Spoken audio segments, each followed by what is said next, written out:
Quick word on Australia's bowling over here. Try to make me understand this. I shared my views on the batting.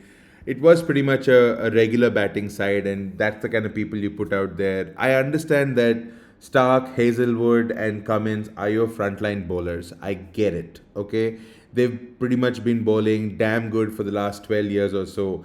But how is it possible that if they are not in the picture, you just don't have anybody else? Do you realize? I mean, the kind of guys who came then who were bowling, they barely had any pace about them. I don't think anyone even hit 140.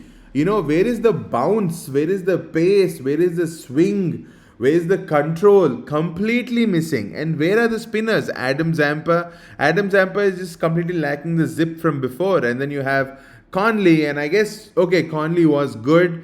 Then you had who's that Indian guy playing over there? I forgot his name. But anyway, you had him over there. I don't understand. How is that your bowling lineup? What happened? I thought Australia was one of the best teams out there, better than India. I thought you had a BBL where you had a full B team ready with you, and now basically you're telling me that once you remove your three main quicks, you have nobody left to do decent bowling, and you don't have any spinners now. You're going to play random people who've not played any matches before.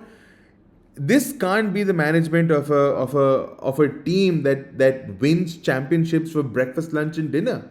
Something is gravely wrong in it if you're depending on these three guys and they're towards the end of their careers, right? Okay, Pat Cummins might not be, but the other two guys are towards the end of the career. So what's going to happen when they retire? And it's bound to be that they're going to get injured. Then what's going to happen?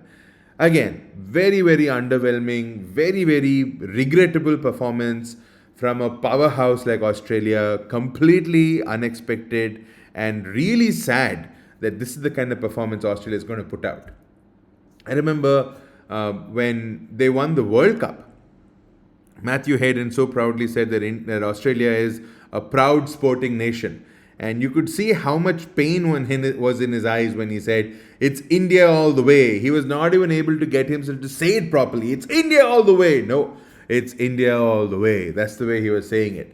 And you could see that he was so pained because he belonged to a team that did not accept defeat.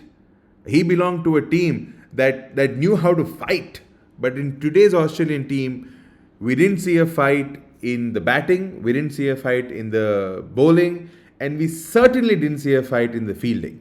I think there were like 4 dropped catches, if I'm not wrong, 2 of Sharma, 1 of Kohli, and I think 1 more dropped catch, and a couple of overthrows. That's not the Australian team we are used to. So I'm really sad and disappointed that this is what Australia had to put out on the table. I want to know what you guys think about that. Actually, let's spend a quick 5 minutes just discussing Australia's batting, because you always felt that Australia's batting wasn't quite as strong in reality as it looked on paper. I always felt that Australia, throughout their entire history, you could always make out that Australia had a very, very, very strong batting lineup. So I'm going way back, way back, meaning as far as I can remember at least. The openers laid the foundation. And you had Matthew Hayden, you had Adam Gilchrist opening in white ball cricket, you had, Justin Langer, of course he was mainly in test ball, but then you had Michael Clarke, you had Ricky Ponting, you had Slater. These were the guys who were solid in batting, and they weren't about slogging, they were about stroke play. They were about rotation of strike, they were about taking on the bowler, they were about being aggressive in the way they were batting. In the way they were, the way they were getting their runs. Where was all of that? That was just completely missing this time.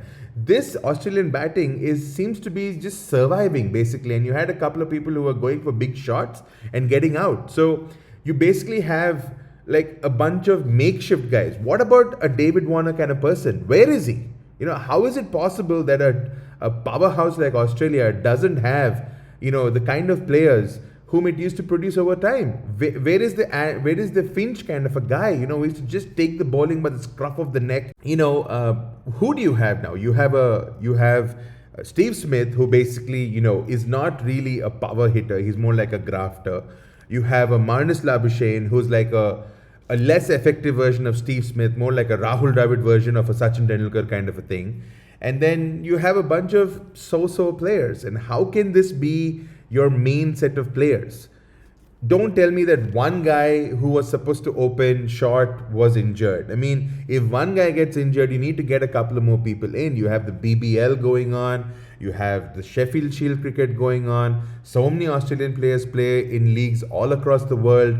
Don't tell me that you had to go get someone who hasn't played a single day of cricket and have him open the innings, in a semi final match. Does that make any sense at all? Absolutely not.